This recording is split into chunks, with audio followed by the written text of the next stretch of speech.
The crickets chirped, and the owls sounded their calls of the night, as Adam texted his friends about their gaming tournament later that night. He just wished the dog would hurry up and pee faster. The dog panted, cheered, and wagged its tail as it roamed around the 5-acre yard claiming its territory. "Come on, Charlie," he sighed. "Take any longer than that and I'll miss the pizza guy." Adam got caught up in his conversations about lag and PvP as Charlie could be heard happily roaming further and further along the yard.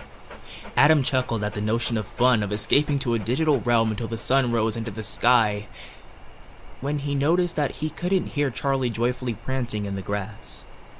Adam quickly makes gaze after gaze, looking for somewhere his dog could have easily disappeared to. Nowhere to be found. He noticed the raw nature's chill as he watched his concerned breath rise up to the stars. He calls his dog's name, hoping to hear him return from the front of the house. Again, just the crickets and the owls. There is not much to find when someone stands in the same place they always have. Adam stepped away from his cozy, bright patio to search deeper into his backyard. The weak light beaming from his phone swept as far as it could across the field. Adam kept his back towards home, not quite sure of knowing what to expect from the towering fence of trees that had shielded him for so long. He suddenly hears a rustle coming from a bush in the forest ahead of him. He turns the flashlight towards the foliage quick enough to point out a small poofy tail quickly pull into the untamed underbrush. "Charlie?" Adam prayed. "Charlie, are you there?" He almost felt foolish for expecting a response. What bewildered Adam the most is that his dog had never wandered this far. Though, neither had he. Adam sharply breathes, hearing the twigs and thistle crack below his foot, as he submerges into the woods to find Charlie. The biting cold of the dark forest settled as Adam shoved his hand into his jacket pocket. The goosebumps running from his fingertips to the center of his chest made him realize that he hasn't a clue how deep he had ventured to the same place Charlie should have been. But Charlie wasn't here. Adam began to restlessly stagger in an unclear direction of escape when his flashlight revealed the disgust that made him wish he had never left his lovely patio. No more than a branch's reach away from him was a disfigured pile of leaves that odored of rotting flesh.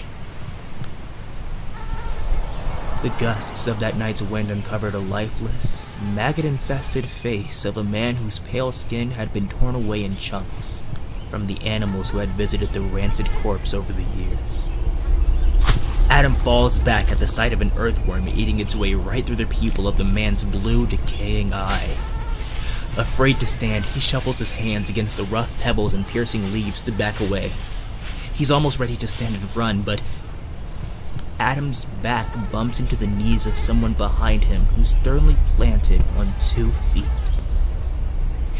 This man is camouflaged in thick, procured foliage from head to foot, which allows him to easily hide on the floor of the forest, even in broad daylight. "Theos Tuthiriou has provided another divine blessing for us," the man praises. This figure yanks Adam up from the dirt by his shoulder blades and slings him across his back, tightly gripping Adam by the wrists to steal him away. Before Adam has a full chance to scream, the figured man slices Adam open right across the midsection of his torso. Adam grows quieter. His heart beats slower, and his eyes become heavier, until he can't help but have them closed. Open, closed, open, closed, open, closed.